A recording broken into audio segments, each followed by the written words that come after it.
तारीख थी 8 सितंबर 2018। पुलिस को राजस्थान के सीकर के NH-52 हाईवे पे एक लावारिस लाश मिलती है। पहले तो सीकर पुलिस इसको लोकली इन्वेस्टिगेट करती है। जब इस लाश के बारे में कुछ पता नहीं चलता तो वह राजस्थान की अन्य चौकियों को इन्फॉर्म करती है, यहाँ तक कि पुलिस के मेन कंट्रोल यूनिट को भी इन्फॉर्म किया जाता है। जब कुछ दिनों के बाद इस लाश का नहीं पता चलता तो पुलिस इस लाश का अंतिम संस्कार करती है पोस्टमार्टम करवा के, और इस केस को बंद कर देती है। फिर आती है तारीख 10 महीने बाद 29 अगस्त 2018।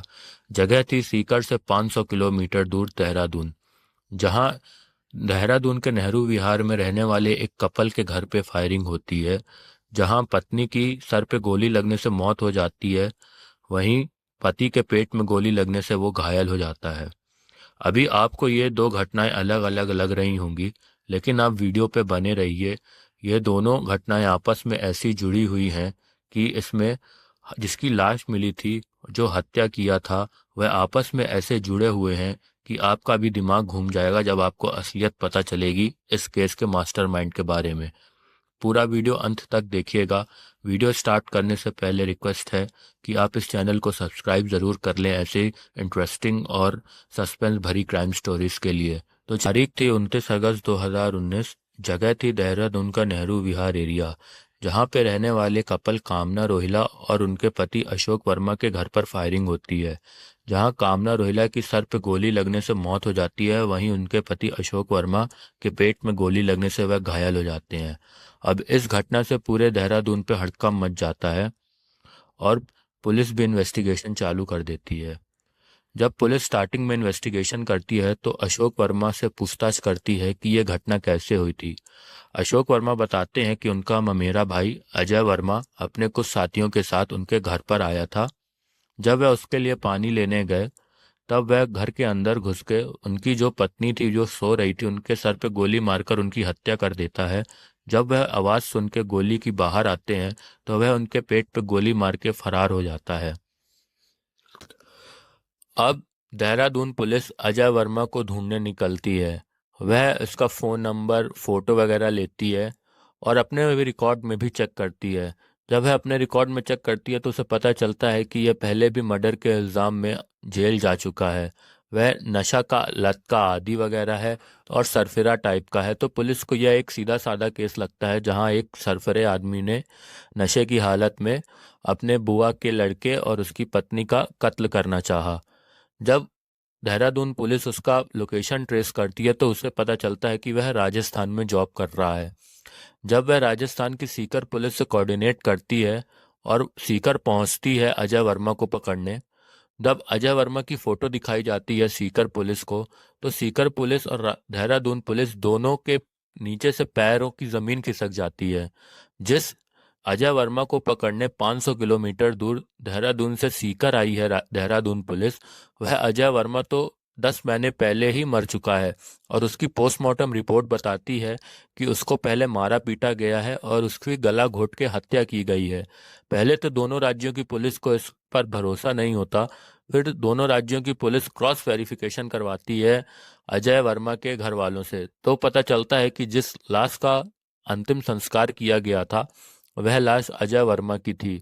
अब दोनों राज्यों की पुलिस के पांव और फूल जाते हैं कि कोई इंसान जो 10 महीने पहले मर चुका है तो वह वापस जाके 10 महीने बाद मर्डर कैसे कर सकता है। अब पुलिस को भी समझ में आ गया था कि ये केस सीधा केस नहीं है, बहुत ही टेढ़ा केस है। अब इसमें सिर्फ बचा एक आदमी, अशोक वर्मा। उस पर पुलिस का शक बहुत ज़्यादा गहरा हो जाता है। पुलिस अशोक वर्मा के कॉल रिकॉर्ड्स निकालती है तो उसको पता चलता है कि अशोक वर्मा 3 लोगों से दिन भर घंटों बात करता था। वह थे गौरव, सौरभ और परवेज। जब पुलिस उनसे पूछती है कि ये तीनों कौन है तो अशोक वर्मा बताता है कि ये इसके बचपन के दोस्त हैं और हमेशा इसके साथ रहते हैं। जब पुलिस इससे पूछती है कि यह तीनों तुम्हारी बीवी के अंतिम संस्कार में क्यों नहीं आए, तो यह इस बात पे कोई जवाब नहीं दे पाता है। तो पुलिस का शक और भी गहरा जाता है। फिर पुलिस इन तीनों के दोस्तों को उठाती है, गौरव, सौरभ और परवेज। फिर इन तीनों के दोस्त जो सच उगलते हैं वह पूरे देहरादून के रोंगटे खड़ा कर देता है। सच जानने से पहले एक बार फिर रिक्वेस्ट करूंगा कि चैनल को सब्सक्राइब कर लें। तो चलिए, और अशोक वर्मा जहाँ देहरादून में रहते थे वहाँ वह ब्यूटी पार्लर का काम करते थे। कामना के ऊपर करीबन 70 लाख का लोन हो चुका था बैंक और बाजार से। अशोक को लगता था कि कामना ने इसके लिए बहुत सारे अवैध संबंध बनाए हैं बाजार में। इस शक पे वह बहुत ज़्यादा गहरा चुका था और उसने कामना को मौत के घाट उतारने का प्लान बना चुका था। वह करीबन 1.5 साल तक प्लानिंग रचता है। वह बहुत सारी क्राइम शोज देखता है। उसमें एक बार वह शो देखता है कि पहले एक इंसान एक आदमी की हत्या कर देता है, फिर वह अपनी पत्नी की हत्या करता है और उसका आरोप एक मरे हुए इंसान पर डाल देता है। जब पुलिस ढूंढने को लगती है तो पुलिस को कोई सुराग नहीं मिलता, क्योंकि वह आदमी तो पहले ही मर चुका होता है। इस बिना पे वह अपने तीनों दोस्तों गौरव, सौरभ और परवेश के साथ मिलकर प्लानिंग रचता है। वह सबसे पहले एक मोहरा ढूंढता है। उसको मिलता है मोहरा अजय वर्मा। अजय वर्मा पहले से ही नशेड़ी टाइप का आदमी था और मर्डर के आरोप में जेल जा चुका था और घर वालों ने इसको घर से निकाल चुके थे।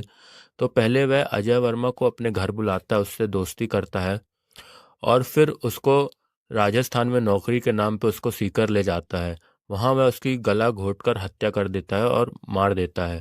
उसके बाद फिर वह 10 महीने इंतज़ार करता है एक अच्छे मौके की तलाश में। उसको मौका मिलता है 29 अगस्त 2019 को, जब वह अपने इन तीनों दोस्तों के भरोसे अपने फायरिंग करवाता है। सबसे पहले वह अपनी पत्नी के ऊपर गोली चलवाता है, उसके बाद खुद के ऊपर गोली चलवाता है ताकि पुलिस का शक जाए अजय वर्मा पर। और जब वह अजय वर्मा को ढूंढने लगे तो उसे एक डेड बॉडी मिले और पुलिस अंधी गलियों में घूमती रह जाए। लेकिन उसको यह नहीं पता चलता कि चोर कितना भी शातिर हो, पुलिस के निगाहों से बच नहीं सकता है। एक क्राइम शो और रियलिटी में बहुत ज़्यादा फर्क होता है। उम्मीद है कि आपको यह कहानी पसंद आई होगी। अब मिलते हैं अगली कहानी में। आप चैनल को सब्सक्राइब ज़रूर करें।